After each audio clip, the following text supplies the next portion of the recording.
Kita mau terima pengurapan dari Tuhan, kita mau terima visi dari Tuhan. Nah, hari ini di Youth, saya akan menyampaikan sebuah judul, khotbah dengan judul Joyful Servants. Di sini, saya yakin mungkin teman-teman di sini beberapa sudah terlibat di dalam pelayanan, ada juga yang belum. Tapi melayani Tuhan itu tidak melulu ngomong tentang kita ada di dalam sebuah departemen atau apapun ya, ada di divisi tertentu. Tapi melayani Tuhan itu adalah sebuah panggilan. Melayani Tuhan itu adalah sebuah panggilan untuk setiap orang percaya. Jadi setiap kita di sini dipanggil untuk melayani bersama dengan Tuhan. Karena setiap kita di sini, Tuhan itu pengen partner dengan kita. Tuhan itu pengen bermitra dengan kita. Tuhan itu pengen jadikan kita partnernya.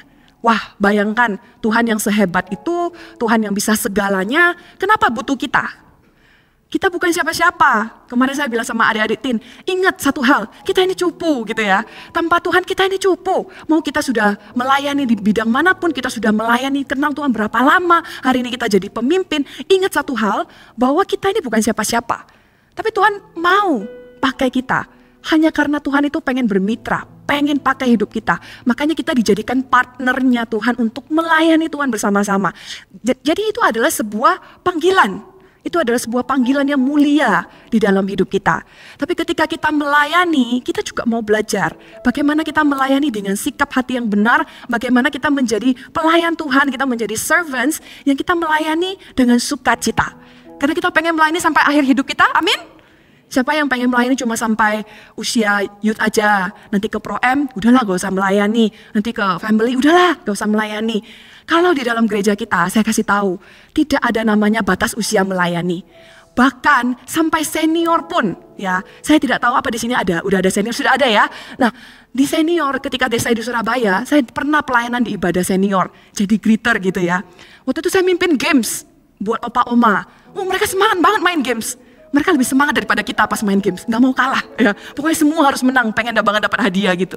Ketika saya lihat mereka menyembah Tuhan, saya lihat mereka memuji Tuhan, mereka sungguh-sungguh. Dan bahkan mereka semua pengen pelayanan. Dan sekarang ibadah senior kita di Surabaya, yang melayani itu sudah opa-oma, yang greeter opa-oma, terus yang PAW opa-oma, yang melayani itu opa-oma semua. Mereka aja di usia tua mereka mau melayani. Jadi apalagi kita yang di usia muda, kita harus lebih semangat lagi melayani Tuhan. Amin?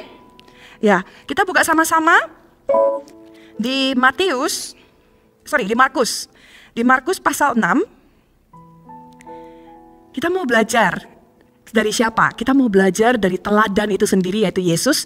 Bagaimana kita melayani Tuhan dengan sungguh-sungguh, sikap hati seperti apa, melayani itu seperti apa. Kita mau belajar langsung ya.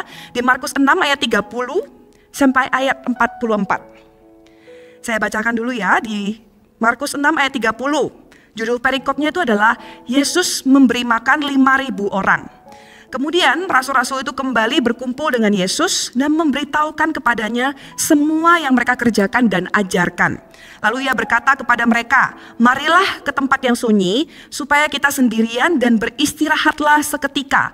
Sebab memang begitu banyaknya orang yang datang dan yang pergi sehingga makan pun mereka tidak sempat. Jadi ceritanya ini murid-murid Tuhan Yesus baru saja mengerjakan tugas yang Tuhan Yesus berikan. Mereka kembali kepada Tuhan Yesus, mereka ceritakan apa yang terjadi. Dan di saat itu juga banyak orang itu berbondong-bondong datang kepada Tuhan Yesus. Karena itu adalah momen-momen di mana Tuhan Yesus banyak melakukan pengajaran, banyak menyembuhkan, melakukan mujizat demi mujizat. Dan akhirnya orang-orang itu datang. Mereka bukan hanya kenal Yesus, mereka juga kenal murid-murid Yesus. Itu loh orang-orang yang mengikut. Orang-orang yang ikut Yesus kemanapun mereka pergi. Jadi ketika mereka berkumpul, orang-orang itu berbondong-bondong terus datang dan pergi. Semua orang ingin ketemu dengan mereka.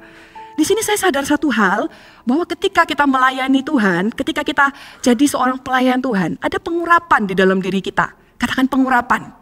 Ya, pengurapan itu membuat kita itu memiliki tanda kutip daya tarik. Pernah nggak ketemu dengan orang yang diurapi Tuhan, dan kalian bisa lihat bagaimana orang-orang itu pengen dekat dengan orang itu. Orang-orang itu mengagumi orang itu. Orang-orang itu mengagumi, pengen tahu, pengen kenal. Ya zaman sekarang pengen foto gitu ya. Pengen tahu siapa kakak WL itu. Pengen tahu siapa kakak yang main drama tadi. Pengen ajak foto, pengen kenal. Karena ketika kita melayani Tuhan, itu ada pengurapan. Dan pengurapan itu menarik orang. Saya bedakan ini dengan yang namanya karisma. Ya, ada orang yang dibilang, oh lahir memang sudah punya karisma. Ada orang yang enggak. Tapi di dalam Tuhan saya percaya, setiap orang yang melayani Tuhan punya pengurapan. Dan pengurapan itulah yang membuat dia itu punya daya tarik. Dia itu menarik orang-orang untuk pengen melihat ke arah dia. Tapi daya tarik itu beda dengan karisma yang kita tahu. Artis-artis kan juga begitu. Banyak orang yang tertarik dan sebagainya. Tapi beda. Ketika kita melayani Tuhan, daya tarik yang membuat kita beda sama artis-artis itu adalah daya tarik itu datangnya dari Tuhan. Dan ketika misalnya artis-artis ya, influencer, mereka punya karisma, mereka punya popularitas, mereka punya tampang. Ketika mereka punya daya tarik itu, orang itu tertariknya sama siapa? Sama mereka. Bener ya? Pengen taunya siapa? Mereka. Tapi yang membedakan kita dengan mereka, daya tarik kita itu bukan menarik kepada kita, tapi menarik kepada siapa yang kita layani. Jadi orang yang melayani Tuhan, sekalipun ya saya bilang tampangnya mungkin biasa-biasa saja. Sekalipun ya dia mungkin bukan orang yang punya karisma dari lahir. Mungkin biasa-biasa saja. Tapi karena dia melayani Tuhan sungguh-sungguh, ada pengurapan Tuhan yang mengalir di situ. Orang itu bisa menarik perhatian orang lain. Itu namanya pengurapan. Dan daya tarik itu tidak membawa itu kepada diri mereka. Tapi ada orang yang melihat mereka dan mereka tertarik. Siapa sih Yesus yang disembah? Daya tarik itu harus dibawa kepada Tuhan. Ketika kita melayani, it's not about us. Ketika kita melayani, it's about Jesus. Amin. Ketika kita melayani, tujuannya bukan biar kita ini semakin terkenal. Bukan biar kita ini semakin dilihat orang. Biar kita itu semakin banyak diajak foto sama orang. Bukan itu tujuan kita melayani. Tujuan kita melayani adalah kita ingin orang-orang melihat kita. Dan berakhir melihat kepada Yesus yang kita sembah. Amin. Ya, jadi ketika murid-muridnya melayani Yesus, mereka pun memiliki pengurapan itu. Akhirnya orang-orang tuh berbondong-bondong datang. Dan ketika melayani dikatakan di sana, Yesus sadar, wah ini sudah kondisinya melelahkan. Ya, kondisinya melelahkan. Semua orang bolak-balik datang, mereka terus layani banyak orang. Sampai satu titik dikatakan mereka makan pun tidak sempat. Ya, itu berarti kondisinya sudah lelah banget. Dan Yesus sadar ini, wah gak sehat. Jadi ketika kita melayani Tuhan, kita sering berpikir kita harus terus memberikan semua. Enggak, Yesus tuh peduli kok dengan kehidupan kita. Seringkali kita berpikir melayani itu melelahkan. Enggak, Yesus itu peduli ketika kita melayani. Coba kita lihat di sini, dikatakan, marilah ke tempat yang sunyi, supaya kita sendirian dan beristirahatlah seketika. Jadi Yesus lihat, wah ini gak sehat ini. Anak-anaknya, murid-muridnya ini sudah capek. Murid-muridnya ini gak makan dari pagi. Atau jangan-jangan gak makan dari kapan, gak tahu ya. Mereka gak makan. Jadi Yesus bilang, ayo kita menyendiri dulu. Kita ke tempat yang sunyi, yang gak ada orang, kita istirahat dulu. Ya, jadi Yesus itu peduli loh. Dengan kesehatan tubuh kita, jiwa kita. Ketika kita melayani, kita pun harus bisa mengatur hidup. Kita pun harus bisa mengatur prioritas. Tidak boleh semua kita keluarkan untuk melayani Tuhan, tapi kita gak jaga kesehatan tubuh kita. Amin. Karena kita mau melayaninya lama, sampai seumur hidup. Bukan mau melayaninya cuma untuk 1-2 hari ini. Jadi perlu ketika kita melayani tetap jaga stamina. Stamina tubuh kita secara fisik, stamina rohani kita juga sangat penting. Nah di sini ketika Tuhan Yesus sudah mengajak, ayo kita menyendiri dulu, kita istirahat. Tapi ternyata tidak terjadi sesuai dengan harapan ya. Di ayat 32 dikatakan, maka berangkatlah mereka untuk mengasingkan diri dengan perahu ke tempat yang sunyi. Mereka sudah naik perahu bareng nih, mau ke tempat yang sunyi. Tapi pada waktu mereka bertolak, banyak orang melihat mereka dan mengetahui tujuan mereka. Wah ini intelnya kuat ya. Jadi pas Tuhan Yesus dan murid-muridnya pergi, orang-orang itu dari jauh entah dapat kabar dari mana, entah mereka ini apakah nunggu di luar, stalking atau apa gitu ya, nunggu gitu. Dan ketika melihat, mungkin lihat Tuhan Yesusnya keluar atau mungkin melihat murid-muridnya, karena murid-muridnya sudah dikenal. Mereka keluar, batang hidungnya baru muncul, oh mereka mau pergi, ayo kita kumpulin orang, pergi lagi mereka ya. Dan mereka ketahuan, kepergok gitu ya, kalau mereka mau pergi. Dan ketika mereka bertolak, banyak orang melihat mereka dan tahu tujuan mereka. Hebat ya, tahu loh kemana gitu. Padahal dulu kan gak ada zaman update story, update location gitu kan. Oh tahu loh mereka Tuhan Yesus mau kemana. Dan mereka dengan mengambil jalan darat ya, karena jumlah mereka banyak. Gak ada kapal sebesar itu mungkin waktu itu mereka. Jadi mereka mengambil jalan darat dan dengan sesegera mungkin mereka datang dan dengan sesegera mungkin datanglah semua orang dari kota ke tempat itu sehingga mendahului mereka. Jadi orang-orang yang tahu ini lebih cepat nyampenya. Bahkan sebelum Tuhan Yesus dan murid-muridnya nyampe, mereka sudah di sana nunggu gitu ya. Sudah di sana nunggu menanti-nantikan. Jadi orang-orang ini haus dan lapar, pengen ketemu Tuhan Yesus. Pengen banget diajarin sesuatu sama Tuhan Yesus. Mereka tuh walaupun mungkin gak nyaman ya digituin. Tapi kita perlu salut loh sama orang-orang di kota itu. Mereka hebat. Karena mereka nyari Tuhan tuh gak stop sampai oke, gak nemu, ya wis. Ya sudahlah kalau gak nemu. Tapi ketika gak ketemu, mereka cari jalan lain. Jalan laut gak bisa, kita lewat jalan darat. Ya, untung waktu itu belum ada pesawat, mungkin mereka lewat jalan udara atau lewat jalan bawah tanah gitu ya. Mereka langsung lewat jalan darat, bahkan mereka lebih cepat daripada Tuhan Yesus dan murid-muridnya nyampe. Nah, sampai di sana, ketika Yesus mendarat, ia melihat sejumlah besar orang banyak. Ya, bayangkan teman-teman, kalian sudah capek. Bayangkan jadi murid Tuhan Yesus ya, udah capek, pengen istirahat, pengen tidur, pengen merem bentar. Baru turun. Kalian sudah lihat banyak orang minta dilayani. Bagi murid-murid Tuhan Yesus, orang-orang ini adalah gangguan, ya, mengganggu, gak nyaman. Kenapa saya bilang begitu? Nanti kita baca sama-sama di bawah, mereka menunjukkan sikap tidak nyaman dengan orang-orang banyak itu. Ketika mereka datang, mereka berkumpul, bagi murid-murid Tuhan Yesus, mereka ini adalah gangguan untuk kita istirahat. Mereka tuh istilahnya menganggap ini adalah kayak semacam apa ya? Mengganggu lah ya, orang-orang ini mengganggu privasiku, orang-orang ini mengganggu kenyamananku, aku gak bisa istirahat. Nah, untuk murid-murid ini adalah problem. Gimana ya caranya? Ini banyak banget, ribuan, bukan cuma 1-2 orang tinggal dibilang sorry ya, kita mau istirahat. Tapi ini ribuan, dan mereka sudah lewat jalan darat sampai ke sini. Gimana caranya? Bagi mereka ini adalah gangguan. Tapi coba kita lihat, bagi Tuhan Yesus melihat orang-orang ini seperti apa. Kita lanjut, dikatakan, saat Tuhan Yesus melihat sejumlah besar orang banyak, maka tergeraklah hatinya oleh belas kasihan kepada mereka. Karena mereka seperti domba yang tidak punya gembala. Untuk murid-murid, melihat mereka ini adalah gangguan. Tapi Tuhan Yesus beda. Ketika Tuhan Yesus melihat mereka, hatinya tergerak oleh belas kasihan. Apakah Tuhan Yesus tidak capek di momen itu? Karena walaupun Tuhan adalah 100% Tuhan, Tuhan juga 100% manusia. Bisa merasakan kelelahan karena fisiknya adalah fisik manusia. Apakah Tuhan tidak capek? Saya yakin Tuhan juga capek. Tapi ketika Tuhan lihat jiwa-jiwa itu datang, orang-orang itu datang, Tuhan tidak melihat ini sebagai gangguan. Justru hatinya tergerak oleh belas kasihan. Justru hatinya itu sayang sama orang-orang ini. Setiap orang yang datang itu bisa datang dengan kebutuhan yang berbeda-beda. Ada yang mungkin harus habis dilukai, ada yang mungkin habis mengalami masalah, ada yang mungkin terjerat utang, ada yang mungkin keluarganya lagi broken home, ada yang mungkin habis diputuskan sama pacar, ada yang mungkin nilai ujiannya nggak bagus, ada yang mungkin macam-macam lagi sakit. Jadi semua orang datang dengan kebutuhan. Dan ketika Tuhan melihatnya, hati Tuhan tuh tidak istilahnya benci, males sama mereka, tapi Tuhan justru belas kasihannya disentuh, hatinya tersentuh oleh belas kasihan. Ketika kita melayani Tuhan, satu hal yang kita harus pelajari sebagai pelayan Tuhan adalah ketika kita melayani Tuhan, kita harus melayani jiwa-jiwa.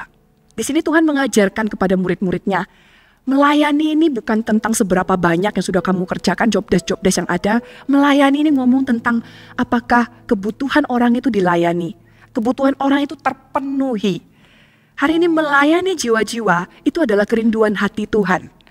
Ketika hari ini kita melayani, Tuhan itu pengen kita melayani jiwa-jiwa. Kenapa? Karena kita pun jiwa-jiwa yang dilayani terlebih dahulu. Amin.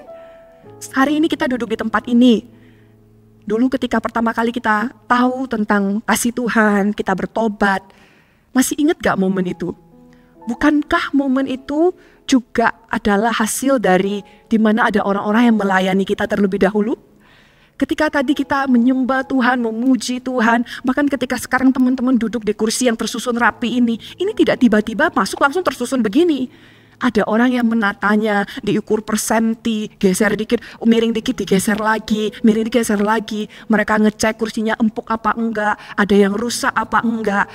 Teman-teman yang melayani pujian penyembahan, mereka latihan dulu, mereka cari lagu, mereka berdoa, mereka meminta hikmat dan mereka meminta kreativitas dari Tuhan untuk melakukan semua ini. Jadi ketika hari ini kita bisa berjumpa di dalam hadirat Tuhan, itu ada orang yang menyiapkan jalannya. Itu ada orang yang melayani. Di sini Yesus mau mengajarkan kepada murid-muridnya, kalau kamu adalah jiwa yang dilayani, kamu pun harus melayani jiwa-jiwa yang lain yang membutuhkan. Di sini Yesus mengajarkan kepada murid-muridnya, hati seorang hamba. Hati seorang hamba itu seperti apa? Kita jangan cuma mau jadi orang yang dilayani terus. Tapi kita pun harus suatu hari bergerak, masuk ke level yang lebih dalam, jadi orang yang melayani orang lain. Seperti dulu kita ini juga datang ke Tuhan itu hancur-hancuran, benar gak hidup kita? Kita pun datang ke Tuhan tuh dengan berbagai masalah. Tapi Tuhan gak pernah tolak kita. Gak pernah bilang sorry Tuhan lagi capek gitu ya. Close dulu ya ruang konselingnya Tuhan Yesus gitu ya. Kita berdoa, Tuhan tolong aku. Tuhan bilang sorry lagi close. Gak pernah ada yang namanya begitu. Tuhan tuh gak pernah close. Tuhan tuh gak pernah tutup jam operasionalnya gitu ya. Tuhan tuh gak punya jam operasional. Kapanpun kita datang, Tuhan ada di situ. Jadi ketika hari ini orang-orang itu datang, bagi murid-murid Tuhan Yesus ini gangguan. Ini gangguan. Tapi bagi Tuhan Yesus ini adalah jiwa yang harus dilayani. Jadi dikatakan di sana, hati Tuhan Yesus digerakkan. Karena dikatakan di sana, mereka seperti domba yang tidak mempunyai gembala. Mereka seperti domba yang tidak mempunyai gembala. Murid-muridnya Tuhan Yesus itu punya gembala, yaitu Tuhan Yesus sendiri. Tapi orang-orang yang datang itu tidak punya gembala. Mereka kehilangan, mereka lagi susah, mereka lagi sedih, mereka hidupnya lagi hancur-hancurnya. Tapi mereka nggak punya orang yang bisa datang ke hidup mereka dan menolong mereka. Itulah alasan kenapa Tuhan Yesus hatinya tergerak. Hari ini kita tertanam di gereja, kita tertanam di Connect Group, kita punya teman-teman 1CG, benar ya? Yang bisa mendengarkan cerita kita, yang bisa menguatkan kita. Kita punya pemimpin yang kita tuh bisa curhat, yang kita minta tolong didoakan, kita minta tolong dikasih nasihat. Kita tuh punya gembala, kita punya Tuhan Yesus. Tapi di luar sana banyak orang yang gak punya.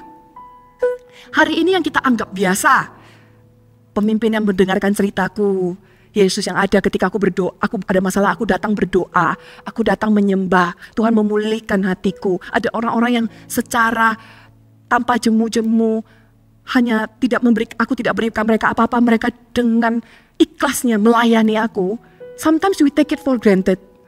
Sometimes kita merasa ini ya memang selayaknya lah datang gereja pasti diginiin. Tapi banyak orang di luar sana yang gak pernah rasakan apa yang kita rasakan. Mereka seperti domba hilang yang tidak punya gembala. Jadi hari ini Yesus tergerak hatinya. Karena dia tahu orang-orang ini perlu dilayani. Sama halnya Tuhan Yesus pengen ngajari kepada murid-muridnya. Kalau kalian tuh punya gembala, tapi mereka gak punya. Jadi jangan sampai mereka merasa, oh ya sudahlah itu urusan mereka. Gak care sama orang-orang, gak care. Bukankah dulu kita juga orang yang tidak punya gembala itu? Tapi kalau hari ini Tuhan datang dalam hidup kita, maukah kita juga jadi orang yang membawa Yesus ke dalam hidup orang lain? Kalau kita mau, kita harus lakukan seperti yang Yesus lakukan. Kemudian Yesus dikatakan begini, lalu mulailah Yesus mengajarkan banyak hal kepada mereka.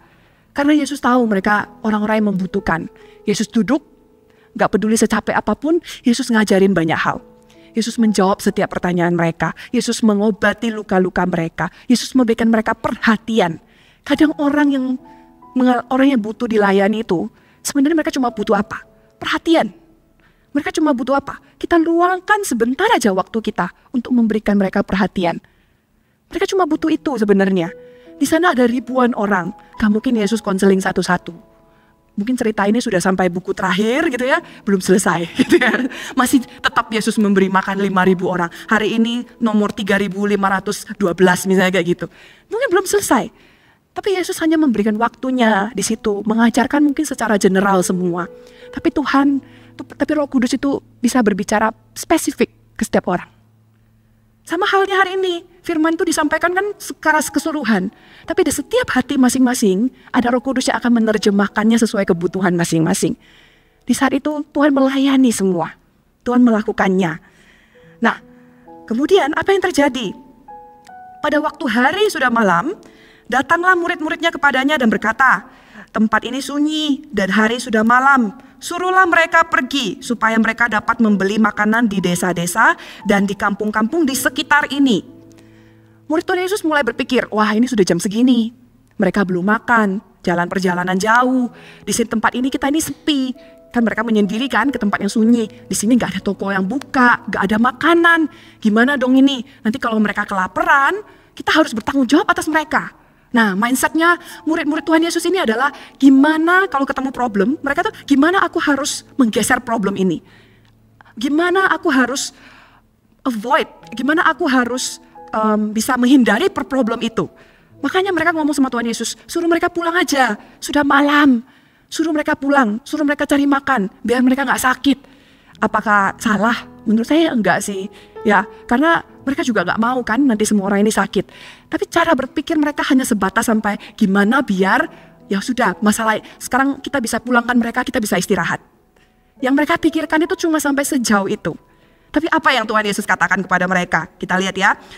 Di ayat 37 dikatakan Tuhan Yesus, tetapi jawabnya, kamu harus memberi mereka makan.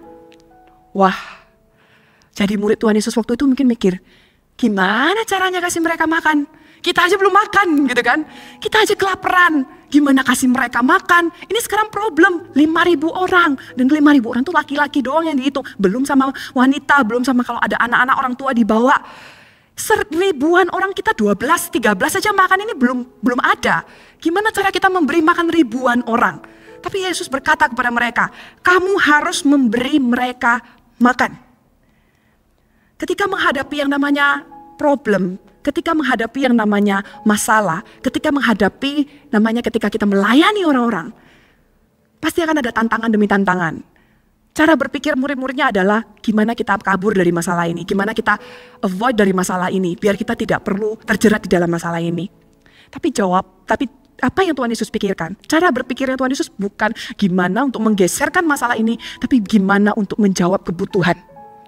Bedakan ya, kalau murid-murid Tuhan Yesus melihat kebutuhan, dan mereka merasa mereka nggak bisa mencukupi kebutuhan itu, caranya mereka adalah gimana agar ya sudah kebutuhan itu kita carikan jalan lain, mereka selesaikan sendiri. Intinya sekarang kita harus selesaikan kondisi yang ada ini. Tapi Tuhan Yesus melihat lebih jauh. Gimana cara yang namanya kita bisa memberikan solusi. Dan solusi itu harus datang dari kita. Saya belajar ketika saya melayani. Dulu saya pernah ada di pendoa, ya pas awal-awal saya bertobat, saya pernah pelayanan di SM juga. Pas saya ke Surabaya, saya pernah pelayanan namanya Crowd gitu ya. Mungkin di sini apakah sudah ada? Sudah ada ya. Ada nama ministry namanya Crowd. Waktu saya ke Surabaya, Crowd itu baru ada. Jadi istilahnya saya juga masuk di masa-masa Crowd itu baru dibangun. Ketika pelayanan di Crowd itu, saya diajarkan sebuah value. Value apa? Awal-awal ketika kita pandemi baru selesai, belum selesai lah ya, di masa pandemi kita bisa beribadah. Nah, untuk beribadah di masa pandemi kan tantangan. Semua kebiasaan berubah. Dulu kita ketemu pasti tos gitu ya. Sekarang ketemu kalau bisa agak jauh-jauh dikit. Orang lihat kita mundur dikit gitu ya. Masker kita lorot dikit, kita langsung naikin. Takut gitu kan. Tiba-tiba ada virus nyelonong masuk lewat masker kita. Kita rasanya bisa melihat ada yang gerak-gerak masuk lewat masker kita gitu ya. Jadi zaman itu kita berpikir gimana caranya membuat orang itu bisa datang beribadah dengan punya rasa aman dan nyaman. Jadi kita pikirkan kursinya, kita pikirkan jaraknya dibikin berapa, kita pikirkan protokolnya biar semuanya terstruktur, semuanya sehat, tidak ada yang namanya tumpuk-tumpukan, tidak ada yang namanya terlalu berdempet-dempetan. Kita pikirkan semuanya caranya. Setelah kita sudah pikirkan protokol yang sudah mantap gitu ya, sudah berjalan sekian waktu lama, tiba-tiba pandeminya itu makin parah gitu kan. Oh, kita harus pikirkan lagi gimana caranya. Kita harus pikirkan lagi protokol yang baru, yang lebih ketat, yang lebih bagus, yang lebih nyaman, tapi tidak mengurangi rasa nyamannya jemaat untuk bisa beribadah. Kita pikirkan lagi, sudah mantap nih, sudah jadi nih. Tiba-tiba pandeminya sudah mulai membaik. Orang-orang gak gitu peduli protokol lagi. Nah, kita harus ubah lagi sistemnya agar biar orang itu bisa datang ibadah tidak merasa dikekang. Wah, harus pakai masker, wah harus jarak begini. Karena orang sudah mulai tidak peduli gitu ya. Orang sudah mulai rasanya gak apa-apa lah, pandemi sudah berlalu. Nah, kita ubah lagi. Apakah menyenangkan? Enggak. Karena sudah pikir, wah sampai botak kepala gitu ya, sudah berpikir gimana caranya. Gak lama kemudian datang lagi kebutuhan baru. Baru kita merasa sudah sempurnakan ide yang bagus ini. Wah, ubah lagi kondisi yang baru. Tapi yang hebat yang saya lihat dari pemimpin saya waktu itu, mereka gak pernah ngeluh. Mereka nggak pernah bilang, aduh baru aja bikin protokol bagus, tiba-tiba sekarang berubah. Mereka nggak pernah ngeluh. Satu contoh lagi ya, dulu kita itu sekarang di Surabaya, kalau kalian ke rooftop gitu ya, kita itu punya stroller room. Ya, punya stroller room. Stroller apa? Stroller ini loh, apa? Yang bayi-bayi, anak-anak kecil. Kita tuh punya stroller room. Dan kita punya ministry namanya stroller ministry. Ngapain tuh? Oh iya, mereka kerjaannya adalah menjaga stroller, penitipan, tempat penitipan stroller. Wih, ngapain kok bisa ada kepikiran mau pelayanan seperti itu? Dulu kita nggak punya. Tapi karena kita tahu kita ada di mall yang adalah family mall, pasti orang datang ibadah tuh pengen bawa anak. Habis ibadah pergi makan bersama, pergi jalan-jalan. Dan juga ada orang tua muda, mungkin mereka tuh nggak punya nanny, mereka tuh nggak punya tinggal sendiri, nggak ada yang bisa jagain anak mereka. Kalau mereka nggak bawa anaknya, mereka nggak bisa beribadah. Jadi stroller tuh mulai numpuk di main hall. Ada yang nanti tiba-tiba di sana, ada yang di belakang, ada yang di mana. Itu mengganggu jalan. Nah, solusinya apa? Solusinya bukan suruh orang-orang yang bawa stroller itu suruh pulang, enggak gitu ya. Terus di depan dikasih tanda stroller coret, tidak boleh masuk, enggak gitu. Tapi pemimpin itu langsung mikir, kita harus gimana biar stroller ini rapi. Dibikinlah tempat penitipan stroller. Awalnya cuma taruh, titip gitu ya, taruh, titip. Sekarang kita sudah punya ruangannya.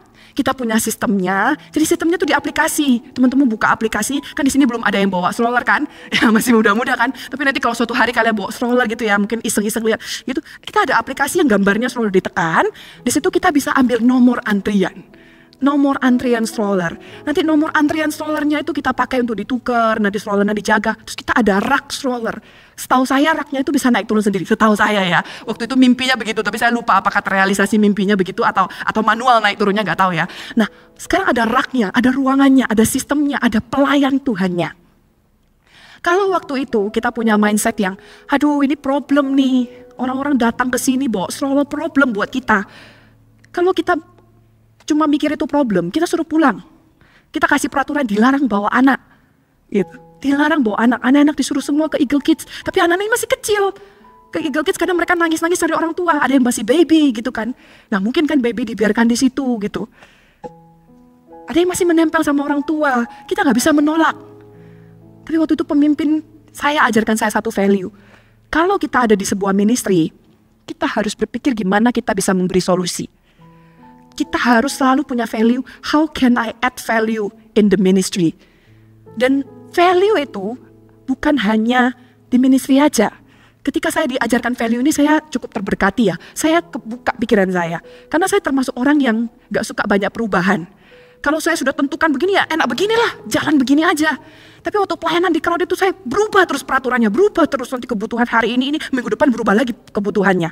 Nah dengan berbagai macam kebutuhan yang datang, pemimpin saya ajarkan kita harus jadi orang yang selalu bisa memenuhi kebutuhan.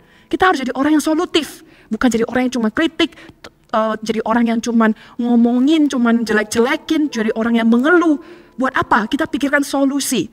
Dan hari ini saya melihat ministry itu berkembang karena ada orang-orang yang selalu memikirkan solusi. Selalu berpikir, bisa tambah value apa ya aku ke atas hidup orang lain. Jadi saya diajarkan, ketika kamu ada di dalam situasi yang kamu nggak tahu kamu harus ngapain, kamu sudah mentok, udah gak usah pikirkan idealnya gimana, seharusnya kayak gini loh, seharusnya kayak gitu loh. Coba pikirkan kamu bisa nambahkan value apa di kondisi itu. Dan ini gak cuma berbicara tentang pelayanan, ini berbicara tentang hidup kita juga. Ketika kita bekerja, kadang kan ketika kita bekerja, peraturan perkantoran itu kan gak selalu ideal ya. Kadang ada bos yang nyebelin, kadang ada peraturan kantor yang menurut kita kurang adil, sistem manajemen kantor yang gak bagus. Bagi yang sudah bekerja, daripada kita tuh sibuk mikirin kejelekan perusahaan terus, mikirin ngomongin, gosipin bosnya kita terus, gosipin manajemen kantor terus, coba pikirkan apa yang bisa kita tambahkan, apa yang bisa kita ubah, apa yang bisa kita tambahkan value bagi kantor kita. Kalau saya jadi bos, saya pengen banget punya karyawan kayak gitu. Yang kalau dia tahu perusahaan gak sempurna, dia gak sibuk cerca perusahaannya, gak sibuk mikirin, perusahaan ini kok kayak gini-gini. Tapi dia pikirin, bos kayaknya kita bisa nambahin ini deh. Pak, Bu, kayaknya kita bisa coba lakukan ini. Wah kalau saya punya karyawan seperti itu, saya pasti happy banget. Gak akan tanggung-tanggung saya memberikan kepercayaan, gak akan tanggung-tanggung saya kasih dia promosi. Tapi bukan hanya untuk itu kita mengejar, bukan kita mengejar promosi gitu ya. Tapi kita mau jadi orang yang solutif. Sama halnya juga di keluarga. Kalau kondisi lagi gak baik, daripada kita cuma ngomongin, kita ngambek, apa yang bisa kita lakukan? Di kuliah kalian juga, di sekolah, di lingkungan pertemanan, atau dimanapun di organisasi sekolah, di organisasi kuliah. Kalau kalian ada di sana, jangan jadi orang yang kritik-kritik doang. Jadi orang yang kasih solusi. Jadi orang yang kasih masukan yang membangun. Jadi orang yang bisa mengubahkan, memberikan ide. Di CG juga. CG kita kan gak sempurna. Bener ya? Ada sistem yang kita merasa kok kayak gini, kok kayak begitu. Daripada kita sibuk kritik gitu ya. Daripada kita sibuk ngomong ini kenapa begini, ini kan kenapa begitu. Kan seharusnya begini. Saya punya satu prinsip dalam hidup saya. Kalau Tuhan mengizinkan saya melihat sebuah kelemahan di suatu tempat, yang saya berpikir harusnya kan begini. Daripada saya jadi orang yang cuma tahu harusnya begitu, saya percaya ketika Tuhan izinkan saya melihatnya, berarti Tuhan ada maksud untuk saya bisa melakukan sesuatu untuk kondisi itu. Sama halnya teman-teman, kalau kalian diizinkan Tuhan untuk melihat sebuah kelemahan atas hidup orang lain, atas suatu tempat, atas lingkungan di mana kalian ditempatkan, berpikirlah bahwa GR dikit ya, Tuhan kayaknya mau pakai aku deh untuk kasih sebuah solusi tempat ini. I think I can do something. I think I can do something. Jadi kepekaan yang Tuhan berikan kepadamu bukan untukmu mengkritik, tapi untukmu menjadi solusi bagi orang lain. Amin. Mau kita jadi solusi ya buat orang lain ya. Prinsip yang Tuhan ajarkan kepada murid-murid, kamu yang harus memberi mereka makan. Kamu yang harus memberi mereka hari ini makanan. Jangan suruh mereka pulang. Terus apa kata mereka? Kata mereka kepadanya, jadi haruskah kami membeli roti seharga 200 dinar untuk memberi mereka makan? Jadi bagi murid-murid ini gak masuk akal. Masa kita harus pergi beli roti seharga 200 dinar. Berapa sih 200 dinar? Ya saya coba hitung-hitung kurang lebih itu di 4.000 sampai 30.000 USD. Kenapa range-nya jauh? Karena kan itu zaman kapan ya kita Alkitab ini udah lama. Jadi ya perhitungan kasar kurang lebih dengan inflasi dan kurs dan apa kurang lebih gitu ya. Di 4.000 sampai 30.000 USD kalau dirupiahkan itu kisaran 62 sampai 468 juta. Wih, kamu bikin resepsi pernikahan aja gitu kan. Beri makan 5.000 orang langsung 468 juta kita harus keluarkan. Dari mana uangnya? Dari mana kita temukan makanan itu? Sekalipun kita punya uangnya bagi murid Tuhan Yesus. Sekalipun kita punya uangnya, cari di mana makanan ini? Kita di tempat yang sunyi. Cari makanan itu, cara kita gopong makanan itu ke sini gimana? Kan zaman dulu gak ada helikopter yang terbang tinggal turunin makanannya. Mereka harus bawa sendiri. Caranya gimana? Gak masuk akal buat Tuhan Yesus. Seringkali ketika kita menjalani banyak hal dalam hidup kita ya, kadang tantangan yang besar itu membuat kita itu ciut. Tantangan yang besar itu ketika kita punya visi yang besar, pasti ada tantangan yang besar. Ya kita tuh harus terima realita itu. Kalau kita mau visi yang besar, kita mau mimpi yang besar, tantangannya pasti besar teman-teman. Gak ada yang namanya mimpi besar, tantangan kecil. Gak ada. Kalau kamu mau mencapai mimpi yang besar, tantangannya pasti besar. Tantangannya itu pasti besar. Tapi kita harus ingat, mimpi itu jauh lebih besar daripada tantangan itu. Kita jangan mau jadi seperti 12 pengintai yang Tuhan sudah memberikan mimpi yang besar, terus karena mereka melihat tantangan yang besar, mereka langsung ciut dan berkata, kayaknya gak bisa deh kita itu mencapai mimpinya Tuhan, mencapai visi yang Tuhan berikan. Visi yang besar itu ketika menghadapi tantangan besar kadang membuat kita merasa tak berdaya, membuat kita merasa kita gak bisa. Aku loh gak punya kemampuan untuk melewatinya, aku gak bisa, aku gak mampu. Seringkali kita begitu ya di hadapan Tuhan. Kita bilang, Tuhan aku gak mampu, Tuhan aku gak bisa. Tuhan jangan aku. Tapi apa perkataan Tuhan? Kita lihat lagi. Tetapi ia berkata kepada mereka, berapa banyak roti yang ada padamu, cobalah periksa. Tuhan gak ladenin keluh kesah mereka. Tuhan gak yang it's okay gitu. Tuhan langsung ngomong. Langsung tembak kepada solusi. Kamu punya apa? Coba periksa. Kita punya apa? Dikatakan mereka, kita punya 5 roti dan 2 ikan. Untuk 5.000 cukup gak? Enggak. Ya kan? Kadang 5 roti 2 ikan kita makan sendiri aja mungkin kita gak cukup gitu ya. Kita merasa kurang gitu. Kalau rotinya yang kecil-kecil gitu kan. Nah 5 roti dan 2 ikan. Bagi mereka gak punya. Kita cuma punya ini. 5 roti dan 2 ikan. Bagi kita itu kayak kecil. Tapi tahu gak sih, Tuhan itu selalu memulai pekerjaan dalam diri kita itu selalu dengan apa yang kita punya. Amin. Tuhan selalu start with what you have. Kita merasa Tuhan gak mampu, gak bisa aku. Bukan aku, jangan akulah. Aku gak bisa apa-apa. Tuhan tuh gak pernah memulai sesuatu di luar kapasitasmu. Tuhan itu tidak pernah memberikan sesuatu kepadamu di luar kapasitasmu. Sekalipun itu di luar kapasitasmu, Tuhan bisa memperbesar kapasitasmu ketika kamu berkata, iya, aku mau. 5 roti dan 2 ikan. Sekalipun kita cuma punya 5 roti dan 2 ikan, Tuhan bisa pakai. Sekalipun kita cuma punya ini, kita bilang, Tuhan aku cuma punya ini. Lebih baik kita jadi orang yang Tuhan aku pun cuma punya ini, tapi kita mau kasih ke Tuhan. Karena gak tentu suatu hari ketika kita bilang, Tuhan aku cuma punya ini, gak kasih dulu ya. Gak tentu loh setelah kita nanti rotinya sudah banyak, ikan kita sudah banyak, kita masih tetap mau ke Tuhan. Dan berkata, pakailah Tuhan. Orang yang dari gak punya apa-apa, itu aja udah gak mau dipakai Tuhan. Gak jamin setelah dia punya apa-apa, dia sudah punya segala sesuatu, dia masih mau dipakai sama Tuhan. Paham maksud saya?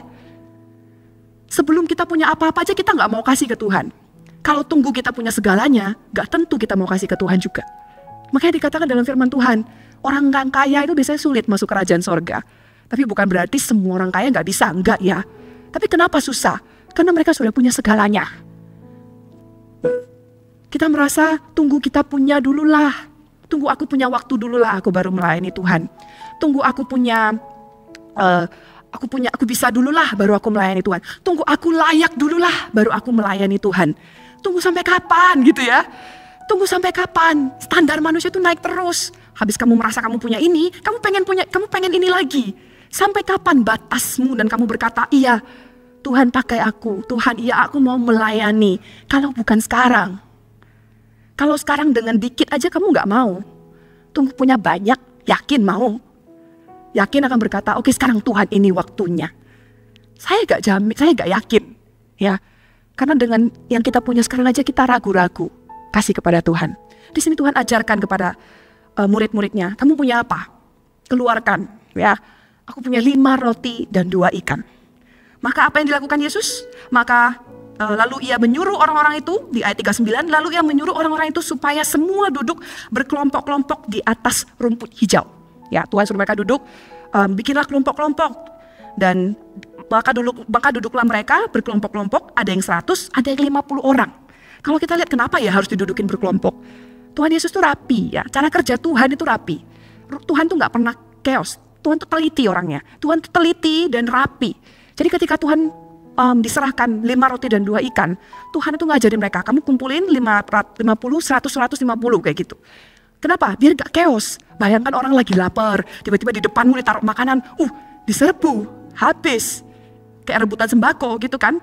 Gak bisa digituin. Jadi Tuhan tuh rapikan dulu. Dudukkan mereka rapi-rapi di belakang, kita yang bagiin ke mereka.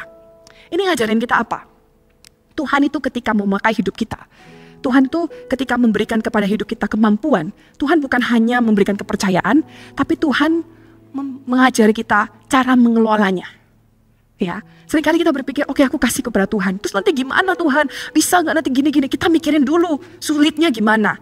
Percayalah, ketika Tuhan memberikan kamu kepercayaan, Tuhan akan memperbesar kapasitasmu, dan Tuhan akan memberikan kamu kemampuan untuk mengelolanya.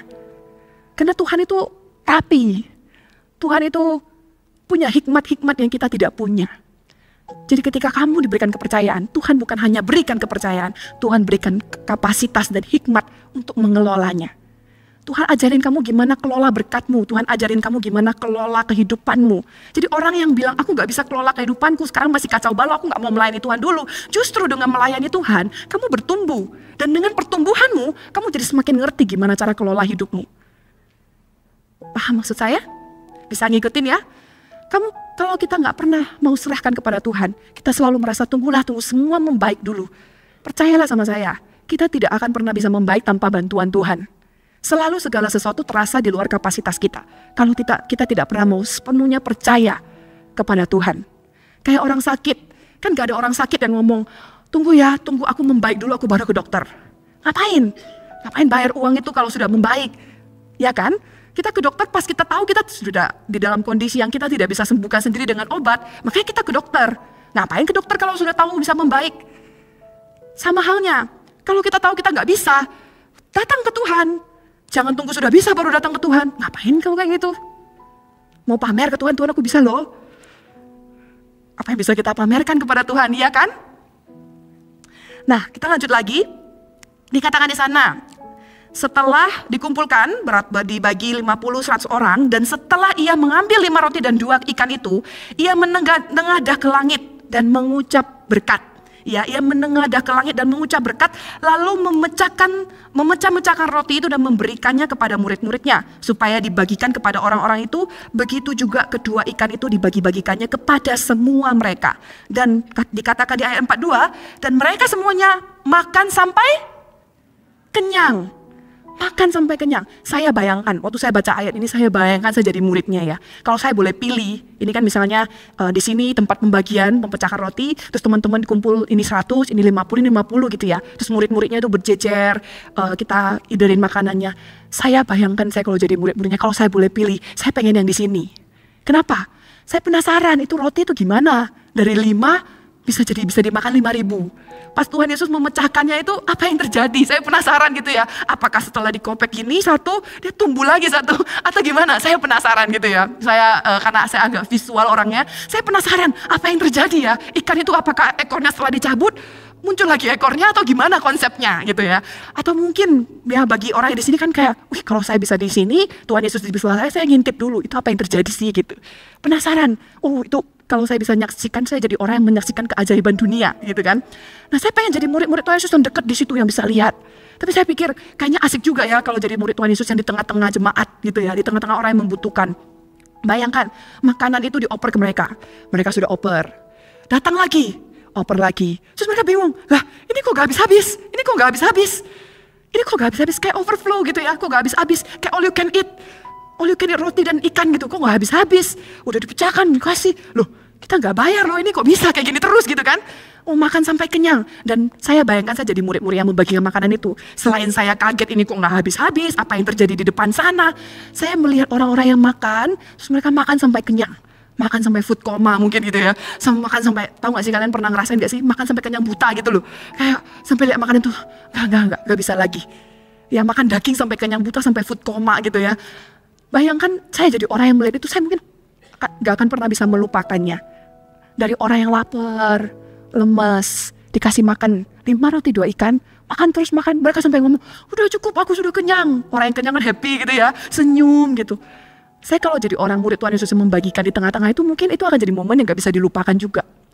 Saya melihat orang yang dari sedih, melarat, lapar, jadi orang yang happy, kenyang, tersenyum. Itulah kepuasan melayani jiwa-jiwa. Kamu lihat orang yang datang hancur, putus asa, pengen menyerah, pengen bunuh diri. Dengan kita melayani, kita cuma oper aja. Gak usah ngapa-ngapain, kita cuma oper aja roti itu kepada mereka. Mereka makan. Mereka jadi orang yang kenyang, happy, punya pengharapan, mau melayani Tuhan sama dengan kalian. Oh, aku merasa kalau aku ada di situ, that kind of feeling itu tidak bisa digantikan oleh apapun. Dan kalau saya diizinkan di sini juga, oh, keajaiban yang saya saksikan tidak bisa digantikan oleh apapun. Itulah sukacita melayani Tuhan. Amin. Dan ketika dikatakan di sana, ketika dibagi-bagikan kepada semua mereka makan sampai kenyang. Di ayat 43, kemudian orang mengumpulkan potongan-potongan roti 12, roti itu 12 bakul penuh. Selain daripada sisa-sisa ikan. Jadi roti aja dikumpulin, setelah semua sudah kenyang, roti itu dibalikin lagi, itu terkumpul 12 bakul. Ini matematika yang tidak masuk. Ini bukan girls math ya, ini God's math ya. Kalau Tuhan itu bilang 5 roti, 2 ikan, beri makan 5.000 orang. Wah, gak masuk akal. Ini gak masuk akal 5.000 orang, sisa 12 bakul. Apa ceritanya? Gak tahu, ini keajaiban Tuhan. Tapi pernah bertanya enggak? Kenapa 12 bakul? Kenapa enggak 11, 10, 13? Kenapa 12 bakul? Karena Tuhan Yesus tahu ada 12 orang muridnya yang belum makan. Ketika kita melayani Tuhan, jangan takut kalau kita itu akan dibiarkan Tuhan, kehidupan kita itu gak diberkati. Bukan ngejar berkat ya, Tapi kita gak usah takut kalau kita akan kehilangan sesuatu. Kita akan kehilangan momen penting, kita akan kehilangan kesempatan untuk kita bisa maju di dalam karir, kita akan kehilangan kesempatan untuk bisa aktif di dalam komunitas, aktif di dalam kampus, kita akan nilainya jadi jelek. Percayalah, ikut Tuhan, Tuhan tuh mikirin sampai jauh kok. Mungkin Tuhan mungkin murid-murid Tuhan Yesus mikir, ini sudah memberi makan mereka semua, mungkin mereka udah lupa ya mereka tuh lapar gitu ya. Mereka lihat keajaiban, mereka sudah terkesima, kok bisa? Tapi yang paling membuat mereka mungkin terharu juga, ternyata sisa 12 bakul. Satu orang bawa satu bakul pulang. Jadi Tuhan tuh tidak pernah melupakan orang yang melayaninya. Jangan sampai hari ini ada apapun yang mencuri sukacita kita di dalam melayani. Ada amin? Jangan ada apapun yang mencuri sukacita kalian untuk melayani Tuhan. Jangan ada apapun yang mencuri sukacita kalian untuk kalian tuh pengen terlibat lebih di dalam pekerjaan Tuhan. Kita berpikir, aduh aku sudah kerja, aku susah punya waktu, aduh aku ini sekarang lagi ujian, aku susah punya waktu, aduh kita punya banyak alasan. Dan alasan itu legit, alasan itu tuh saya tidak menyepelekan. Semua orang alasannya itu pasti benar-benar adalah alasan yang sulit dan susah buat kita semua. Tapi kalau kita terus berkata ini susah dan kita tidak mau melayani, kita tidak mau berusaha setidaknya bermimpi Tuhan suatu hari aku bisa melayani Tuhan, kita kehilangan berkat yang sesungguhnya. Jangan biarkan apapun, jangan biarkan ekspektasimu yang tidak sesuai mencuri sukacitamu dalam melayani Tuhan. Ketika kamu melayani, kalau ada situasi yang gak sesuai ekspektasimu, CG-ku kok gak sesuai ekspektasiku ya, aku melayani Tuhan di divisi ini kok gak sesuai ekspektasiku ya, aku melayani jiwa-jiwa kok respon dari mereka gak sesuai ekspektasiku ya. Jangan karena itu sukacita melayani kita dicabut. Jangan karena itu udah ya gak usah melayani lah, toh gak ada respon yang sesuai ekspektasiku. Apalagi, jangan stop melayani karena kita belum melihat hasil. Jangan stop melayani hanya karena kita lihat sekarang kita udah melayani segini rupanya. Gak ada perubahan. Percayalah setiap yang kita tabur akan kita tuai suatu hari, amin. Jadi ketika kita belum lihat hasil, jangan menyerah untuk melayani Tuhan. Apalagi kekecewaan. Oh, menurut saya itu paling rugi orang yang kecewa. Orang yang gak mau melayani Tuhan, gak mau ikut Tuhan karena kecewa sama manusia, menurut saya itu paling rugi. Itu yang saya paling anti gitu ya. Bukan karena saya merasa saya tidak pernah kecewa dengan orang, tapi justru karena saya paling menjaga hati saya daripada kekecewaan. Karena saya tahu orang itu kalau sekali kecewa, dia kalau meninggalkan Tuhan karena kekecewaan, dia kehilangan berkat di dalam kehidupannya. Berkat terutama dia kehilangan anugerah itu dalam kehidupannya. Jadi hati-hati, jaga hati kita. Kalau kita kecewa, selesaikan secepatnya. Pokoknya jangan lama-lama di dalam kekecewaan. Karena kekecewaan ini akan membawa kita kepada dosa-dosa yang lain. Kekecewaan akan membuka ruang untuk iblis itu menanamkan segala hal yang buruk. Membuat kita jauh daripada panggilan Tuhan.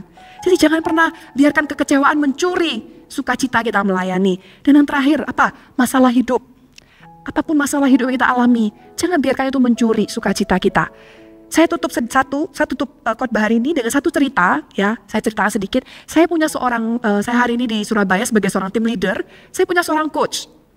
Coach saya ini bekerja. Dia kerja di pabrik sebagai supervisor, kayak QC kualitas produksi, seperti itu ya. Terus dia kerja itu nggak enak banget. Kenapa? Karena jam kerjanya itu ada 3 shift. Shift 1 itu pagi sampai sore.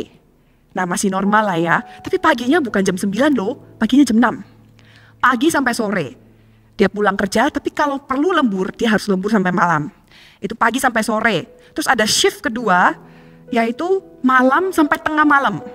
Ya, malam mungkin jam 6, jam 5, sampai jam 12 malam. Terus ada shift ketiga, yaitu tengah malam sampai pagi. Dan shift itu harus diubah-ubah terus, bergilir terus setiap minggu. Jadi minggu ini kalau saya chat dia, kamu lagi ngapain gitu misalnya ya, lagi di mana? Oh aku lagi kerja Oke. Minggu depan kamu bisa nggak ketemu jam segini? Udah pulang kerja kan? Gak bisa soalnya minggu ini aku masuk shift malam gitu. Terus tiba-tiba minggu depannya saya chat dia gitu ya, pagi sampai malam nggak dibales, dia balasnya subuh. Karena pagi sampai malam dia tidur. Ya, jadi untuk dia memimpin itu gak gampang, melayani Tuhan itu gak gampang. Dia gak bisa melayani di divisi manapun karena jam kerjanya itu berat, susah banget ditebak. Dan dia susah juga memimpin CG-nya Karena dia susah ketemu dengan anak-anaknya. Saat anak-anaknya itu lagi heboh-hebohnya, happy-happynya, dia lagi tidur gitu ya. Atau lagi kerja, saat dia lagi aktif-aktifnya, anak-anaknya lagi tidur gitu. Jadi momennya nggak pernah nemu. Tapi dia nggak pernah berhenti melayani. Sampai dia ngomong, aku pengen banget bisa pelayanan, ya apa ya? Ada nggak pelayanan yang jamnya fleksibel? Saya coba carikan opsi pelayanan apa ya, jamnya di weekdays mungkin lebih fleksibel. Karena weekend dia kerja juga, kadang hari Minggu kosong pun dia pakai untuk CG, dan nggak punya hari lain lagi gitu. Udah cari, coba ini. Tapi akhirnya nggak bisa bertahan lama karena dia nggak punya availability-nya untuk melayani. Sampai satu titik, di akhir tahun kemarin dia datang ke saya. Aku doakan ya, aku lagi lamar kerja di tempat lain. Oh, kamu pindah kerja, kenapa? Iya, soalnya karena waktu ini aku gak bisa melayani, aku pengen bisa pelayanan, aku pengen bisa melayani Tuhan. Jadi aku cari kerjaan yang lain yang weekendnya tuh kosong gitu. Terus saya bilang, oh udah nemu, udah ini lagi proses interview, lagi proses medical check up dan sebagainya. Oh terus gimana? Kerjanya lebih oke nggak? Dia bilang, oh sebenarnya gajinya itu gak se-oke yang kemarin sih, Gajinya itu jauh nggak bedanya? Saya tanya kan, lumayan. Terus kenapa kamu mau? Aku pikir sih, dia bilang, ya saya berat sih sebenarnya kalau harus ubah kerjaan itu. Karena gajinya cukup jauh daripada apa yang dia ekspektasikan. Tapi dia bilang, aku mau coba karena aku pengen pelayanan. Aku pengen weekendku tuh kosong, aku pengen bisa ke CG, aku pengen bisa melayani. Nah akhirnya, saya cuma ngomong ini sama dia, karena kan ini masalah penghidupan ya. Saya ngomong, Cece nggak bisa buat keputusan buat kamu. Kamu putuskan sendiri, kamu doakan. Karena ini masalah gaji, Cece nggak bisa yang katakan iya atau enggak. Tapi Cece dukung apapun keputusanmu. Saya bilang begitu sama dia. Terus dia bilang, oke, aku doakan lagi ya, Ce. Awal tahun kemarin, dia itu ngomong sama saya, Ce, aku sudah ganti kerja loh. Terus gimana? Masih adaptasi sih, tapi aku happy banget. Karena aku weekendnya sudah kosong. Aku bisa ketemu anak-anak, aku lebih free. Dan dia menanti-nantikan banget Februari ini karena Servolution akan dibuka. Jadi dia menanti-nantikan banget. Ini saatnya nih aku bisa daftar pelayanan. Saya tanya, mau pelayanan apa? Mungkin mau pelayanan Eagle Kids katanya. Atau enggak pengen pelayanan hospitality. Karena dia suka melayani orang-orang. Di situ saya salut sama dia. Karena dia tuh gak pernah loh saya tuh minta dia pelayanan, karena saya tahu kerjaannya sulit. Tapi saya bilang, kalau kamu rindu coba doakan. Dia cari sendiri solusinya, dia pikirkan sendiri solusinya. Semua resiko dia bilang, gak apa-apa, aku tanggung sendiri. Intinya dia itu pengen pelayanan, dia mau banget melayani. Apakah hari ini kita juga punya kerinduan yang sama? Semua orang punya problem, semua orang punya halangan. Tapi apakah kita punya kerinduan yang sama, keinginan yang sama untuk cari solusi agar kita bisa melayani Tuhan dan melayani jiwa-jiwa juga. Amin. Saya tutup dengan 3 poin, teman-teman bisa bawa pulang. Yang pertama, joyful servants. Yang pertama, melayani adalah panggilan dan privilege. Bisa melayani Tuhan itu panggilan, teman-teman. Itu privilege. Bisa ada di posisi murid-murid yang menjadi orang yang mengoperkan roti itu. That's a privilege. That's a privilege. Kamu bisa lihat bagaimana orang-orang dipenuhi, orang-orang itu kenyang. Orang-orang itu dari orang yang melarat menjadi orang yang bersinar lagi setelah mengenal Tuhan. That's a privilege. Melayani Tuhan itu panggilan. Melayani Tuhan itu adalah sebuah keistimewaan yang kita punya sebagai anak Tuhan. Dan yang kedua, layani Tuhan lewat melayani jiwa-jiwa. Layani Tuhan dengan melayani jiwa-jiwa. Tidak ada pelayanan, apapun pelayanan itu, yang hanya stop sampai kita kerjain job desk. Sekalipun kita mengerjakan pelayanan teknis, sekalipun kita mengerjakan pelayanan di balik layar tidak ketemu orang secara langsung, kita harus ingat, pelayanan kita nggak kejar kesempurnaan, tapi yang kita kejar adalah jiwa-jiwa dilayani. Ujung daripada pelayanan adalah jiwa-jiwa. Itu yang Tuhan Yesus ajarkan. Ujung daripada 5.000 orang yang diberi makan ini, 5 roti dan 2 ikan cerita ini, mujizat ini, adalah untuk 5.000 orang itu dilayani sama Tuhan. Terus yang ketiga, sukacita dalam melayani jangan sampai dicuri. Jangan sampai ada apapun yang mencuri sukacita di dalam hatimu untuk bisa melayani Tuhan. Amin. Hari ini saya percaya setiap kita mendengarkan firman Tuhan ini, dan Tuhan sudah berbicara sesuatu di dalam hati kita. Maukah kita jadi the joyful servants, orang yang melayani Tuhan dengan sukacita, melayani Tuhan menjadi kepanjangan dan partnernya Tuhan? Yang mau boleh lambaikan tangan? Mari kita sama-sama bangkit berdiri.